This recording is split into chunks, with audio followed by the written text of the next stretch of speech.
Hello everyone, I am Merham A. Aragasi and you can call me Mer. Basically, I grew in Manila, but I was born here in Barangay Mapurok, Alamada North, Cotabato, and I am also a Muslim.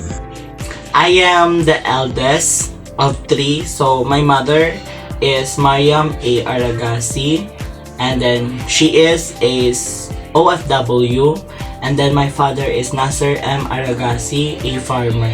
I have one brother and one sister named Morsid A. Aragasi, currently a grade 11 student, and then my sister Noraina A. Aragasi, a grade 6 student. I graduated here in Alamada National High School. I am a Bachelor of Science in Social Work, and then my expectation to this course is it's very challenging social work because I want to help the people here in our community, specifically our municipality. From the municipality of Alamada, I can see that there's a lot of people who can't avail the program of the government. SEC because it is the top one performing school in the Philippines when it comes to College of Social Work. So the people influencing is my teachers because they tell that Southern Christian College is the best when it comes to the quality of education. My goal in life is to finish my studies and to help my parents. For me, the hindrance that I will face is the lack of financial. Welcome to the municipality of Alamada, Maanyag nga Banwa. This municipality is considered as the melting pot of culture because we have different kind to offer. And I am very proud that our beloved mayor is focusing on the health issues and the environmental issues here in our municipality. It is just proving that our municipality is one of the best municipality here in the province of Cotabato. We are living in peace, and all the people here in Alamada is kind. Me, personally, I am from Barangay Mapurok.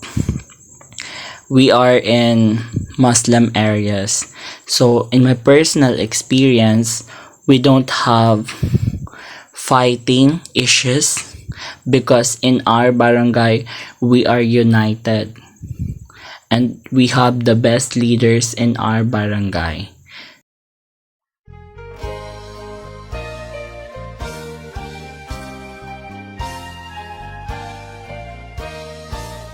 Sa malayong buok ng Cotabato, may isang bayang natatangi. Kung tawagin ito'y paraiso, dahil sa taglay nitong kagandahan, kay ganda ng mga tanawin, bundok, ilog at batis, may talon na nakabibighani, at mga lungkot ay napapawi. Musliman, lumad at Kristiyano, sila ay namuhay na walang gulo.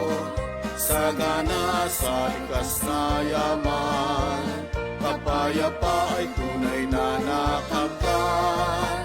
Mga pinunong bukas palad na naglilingkod sa mga mamamayang pinaguklod.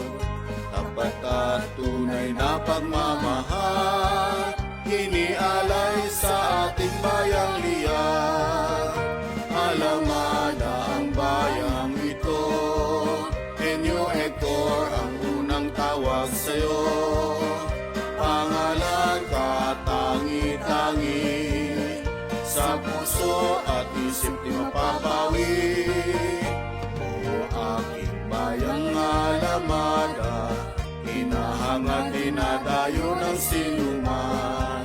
Iba't ibang paniniwala at prinsipyo, nagkaisa't kaunlaran ay natamo.